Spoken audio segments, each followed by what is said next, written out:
All right, folks, we're showing you just how easy it is to cut these trenches in. So the tool that's being used should be in your garage already. This is a sharpshooter type shovel that Michael's using right now. This is a round point. Either would be a fine tool. Others might have a chopping shovel, which is a little bit more oval in shape and flat, with a heavier handle. Basically, the idea is you drop it into the ground and push back and forth, creating a what we like to call a crease.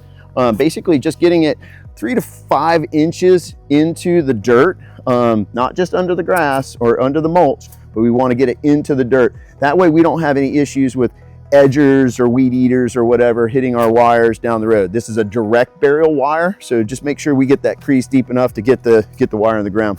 Then you have areas like this where you're actually going underneath a header curve for like a planter like Michael's got here. Basically just digging about 6 inches down to get underneath this header curve so we can pull our wires into that planter well. Pretty straightforward, again, with tools that you should already have in your garage.